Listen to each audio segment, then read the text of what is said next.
Un ictus es una interrupción al flujo sanguíneo cerebral, al flujo de sangre hacia el cerebro. Y puede ser de dos tipos, isquémico o hemorrágico. En este video vamos a hablar sobre qué son las secuelas de un ictus y cómo se pueden recuperar.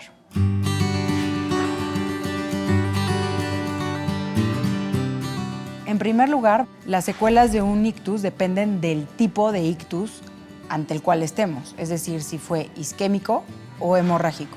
Isquémico se refiere al taponamiento de un vaso sanguíneo, es decir, literalmente como si a un río le cortas el caudal con piedras, el bosque a quien irrigaba ese río ya no va a recibir el agua que lo nutría. Igualmente, cuando se tapa un vaso sanguíneo, el territorio cerebral que irrigaba, pues ya no va a recibir la sangre que lo nutría y ese tejido cerebral se va a sacrificar.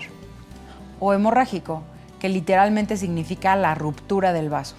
Y como cualquier río que cuando rompe su caudal el agua se desparrama, igualmente el vaso sanguíneo cuando se rompe, la sangre sale de su caudal.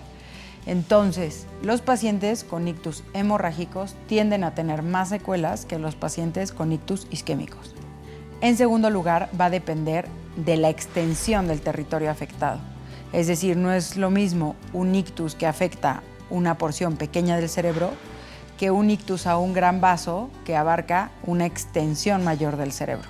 Y en tercer lugar, va a depender del territorio que se afecta.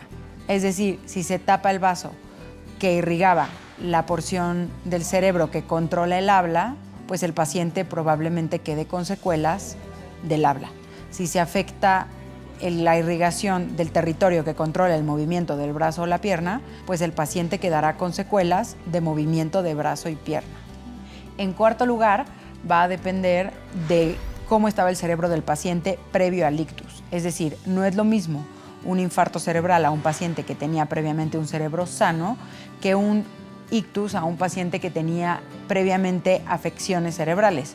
Por ejemplo, un paciente que tenía otros eventos vasculares cerebrales antiguos o un paciente que tiene diabetes e hipertensión crónica con envejecimiento de los vasos sanguíneos cerebrales.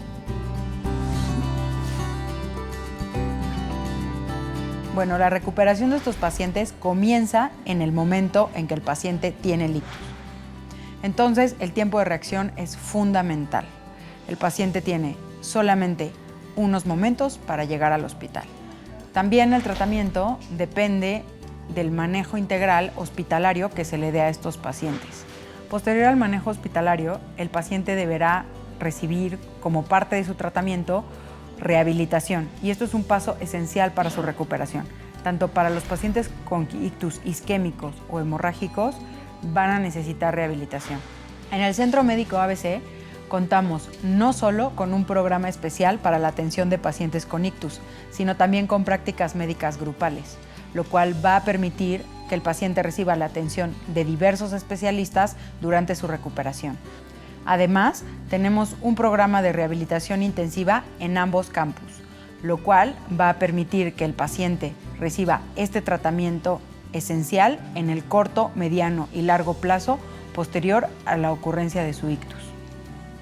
Si esta información te resultó de utilidad, ayúdanos a compartirla. Dale like y suscríbete al canal.